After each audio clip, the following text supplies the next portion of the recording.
Welcome to our channel. Today we how to back up your holdings with Dividend.com easy tutorial step by step clearly. To begin, open your web browser and navigate to Dividend.com.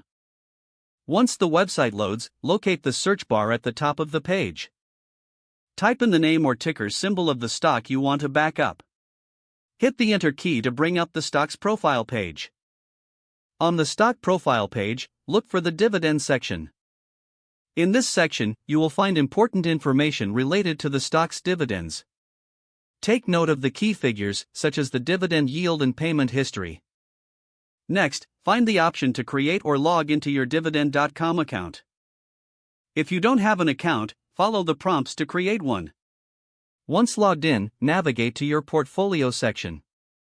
Here, you can add the stock you are interested in backing up. Click on the Add to Portfolio button, usually found on the stock's profile page. Input the number of shares you own for that stock.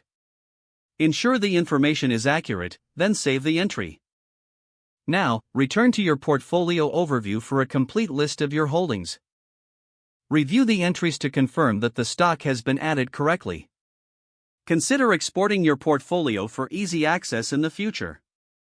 Look for an export or download option, typically found in your portfolio settings. Choose the format you prefer for the export, such as CSV or Excel. Complete the export process, and the file will download to your device. Keep this backup file in a safe location for future reference.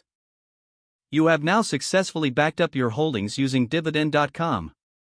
If the page does not load, refresh the browser or try again in a private or incognito window. Make sure you are using the correct email address, then retype it carefully to avoid small typos. If your password is not accepted, use the reset option and create a new strong password you can remember. Check your spam folder for verification or security emails, then complete any requested confirmation steps. Enable two-factor authentication if available to improve account security and reduce unauthorized access risk. After signing in, review your profile details so your contact information and settings are accurate and current. Don't forget to like this video and subscribe to our channel for more step-by-step tech guides.